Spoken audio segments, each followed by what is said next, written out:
Right, we'll move on to what was the blockbuster trade of the last few days, and that was L'Jarius Sneed, the cornerback for the Kansas City Chiefs, being traded to the Tennessee Titans. Tennessee sent a third-round pick in the 2025 draft to Kansas City and swapped seventh-round picks in the 2024 draft.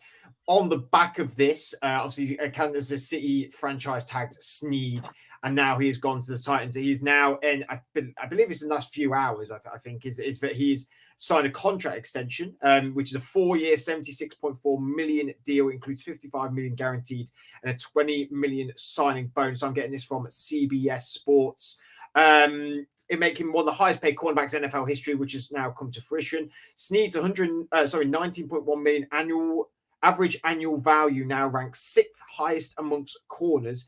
His $55 million guaranteed ranks 4th highest. And it turns out the Indianapolis Colts were also interested. However, Sneed was looking for a place where he could get that big time extension. Sneed have been a fantastic corner. I mean, in a defense, Adam, that we've sort of said every year is the forgotten thing for the Kansas City Chiefs until it comes to the playoffs. And then suddenly people start talking about it because it feels like that's when it matters. Whereas obviously in the season, it's always about their offense, about Patrick Mahomes, Travis Kelce, this year, Isaiah Pacheco, in the past, Tyreek Hill, I suppose. But really, their defense has always been quite solid for the last 4 years, and Sneed has been sort of the flag bearer of that, in my mind, a little bit. Initially, what did you think of the trade to begin with, and then on the back of that, this extension as well? I thought it was probably a reasonably fair value. I thought they got for him. A lot of people were coming out and saying that they thought that he was quite, Titans got him quite cheap, but I thought that I suppose you could argue that because it's a 25 pick rather than a 24 pick. But to me, I just sort of thought the problem is like the Chiefs were never going to pay. They were never going to sign him up for a long-term deal. They had already used a lot of their money on the defense with Chris Jones, and that was why they franchise tagged him.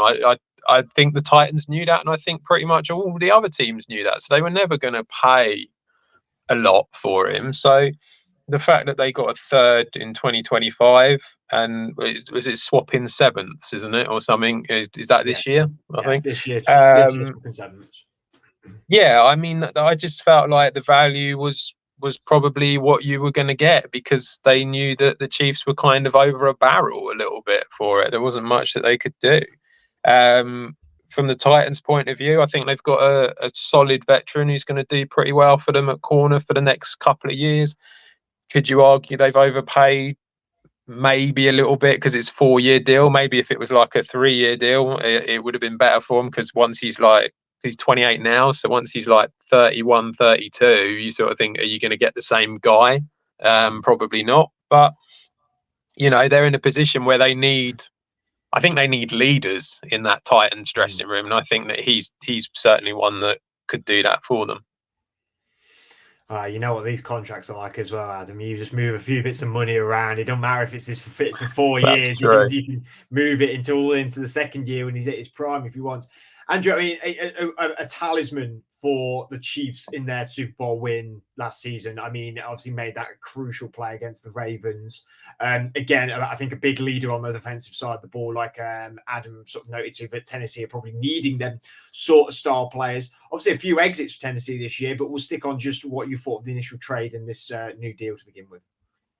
Yeah, I mean, I think it's a great trade for the Titans. I think they did get him really, really cheap, which is why it's really confusing for the Chiefs. I know that obviously last season they had the Chris Jones saga where he was sitting out until he got his deal. So they didn't want that again. So signed him, and they probably don't want the drama again, keeping Sneed around and having him sit out and, just be around the team and not really adding any value. And I think we all knew that he was out as soon as it was between the two of them. We've said through this whole off-season process that keeping your defensive tackles is worth more than people in the secondary. So we've seen plenty of teams let the secondary go and keep the tackle. So understand it. It's very, very cheap. But yeah, the Titans for me have had a really, really nice off season now. I think the free agency's done really well. They brought in some really, really key pieces. It's just whether they can make that all click with the quarterback now. Well, we'll stick on that as I just try and pull up their transactions for here. So they've gone out in free agency and signed Calvin Ridley, Lloyd Cushenberry, Chidobe Awuzie. They have also brought in Tony Pollard as well, obviously losing Derrick Henry, Aziz Al-Shir, but bringing in also Kenneth Murray, Sebastian Joseph as well, obviously Mason Rudolph, obviously, which, you know, is a massive highbrow one. Losing Christian Fulton. They've got a few players that have also gone as well and not been signed up yet. Andre Dillard being one, Ryan Tannehill, Terrell Edmonds. I mean, some of these players may return at some point. We never know.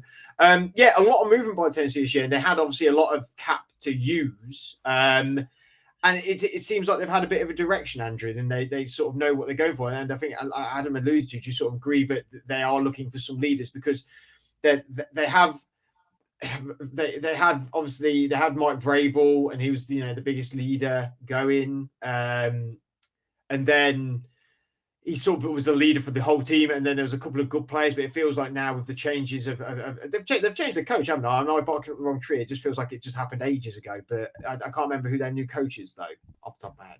Brian Callahan, yes. So they've had a lot of changes in Tennessee, and maybe Callahan's philosophy is, you know, he needs players who are leaders, and he's definitely brought in some experience, hasn't he, as well? With players like Awuzie and Ridley.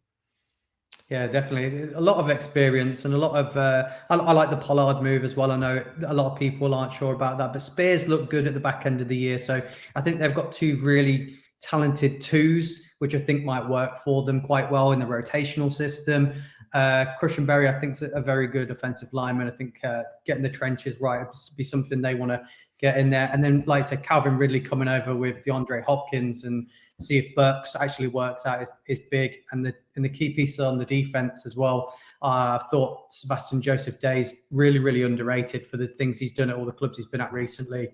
Yeah, topping it up with Sneed, which we just talked about. So with all those pieces and the division that they're in, you know, apart from the Texans, who we saw, you know, burst onto the season last year, I think the Colts, although they've got a fantastic head coach in Steichen, can they get it right with Richardson? Can he stay healthy? Because they haven't got Minshew there now. So that's really, really key.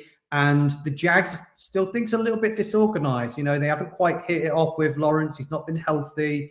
It's not really been what we thought it would be. So I think it's their chance now to kind of be competitive in that division. It all depends on what, like I say, it's now on Will Levis, isn't it? It's I personally haven't seen enough out of him to say, yeah, this team's now playoff worthy with all these pieces. But I think if he manages to play up to a top 15, top quarterback, then, you know, chances are they could be competing for that playoff. It's just a short turnaround when we thought they were a bit of a disaster last year. So, yeah, it's a quick turnaround for them, and new coach as well. So I think they're making the right moves to make the punch in a division that's not fully cemented who's the best definitively. I know the Texans obviously were fantastic last year.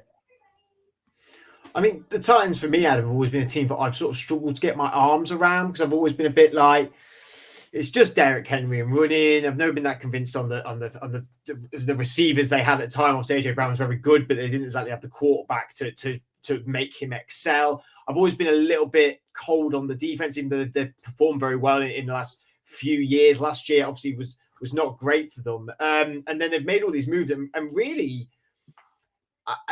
one chapter to this story could be: are they doing all these moves to put Will Levis? They're putting Will Levis in the best position to win. But what if that doesn't happen?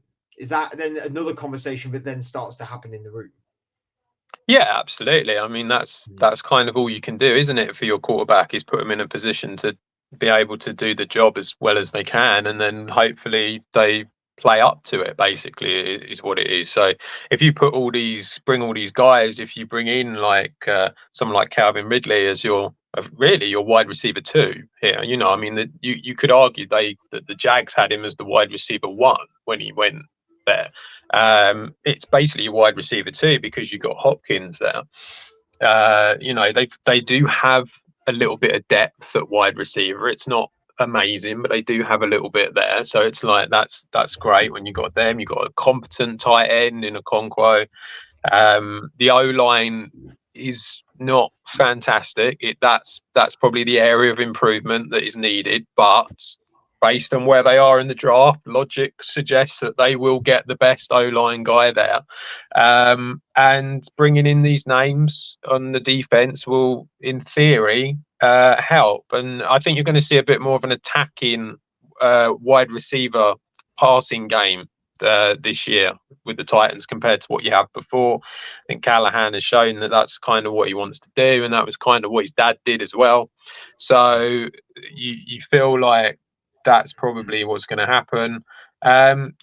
It's you know, it's kind of all on Levis now to go out and prove it and show that he can do it with the same as everyone else. And you know, he's going to have to go up against quarterbacks like CJ Stroud and basically try and emulate what Stroud did this year and do things like that in order to be able to show that he's a success and that he's worth keeping around. Because you know, he wasn't a first round pick, was he? He was second, wasn't he? I think that they picked him. You know, if it doesn't go well and they're a high pick again next year, and there's decent quarterbacks there, then why would they keep him if it's not worked with all of these guys now? So, yeah, I think that's kind of all on him to prove that he's worth keeping around now. Yeah, it's going to hopefully be. It felt like the South was sort of a two-team division / a one-team division for a little bit, and now it feels like all the teams are in quite a good position to progress into the future. Obviously, with young quarterbacks across the board, Lawrence being the eldest out of, well, I think he's the eldest out of all of them, but Lawrence, Will Levis, CJ Stroud, and Anthony Richardson as well. I mean, this could shape up to be a really exciting division with some really talented players in it as well, and hopefully it'll bring them back to sort of a division where it could be all up in the air again, which I feel like every year it sort of is predicted like it is, and it never really happens in that division. It sort of feels like one team sort of runs away with it, or there's sort of two teams going for it. So it's going to be a really fun division to watch, the South, this year. So it'll be definitely one we keep our eyes on.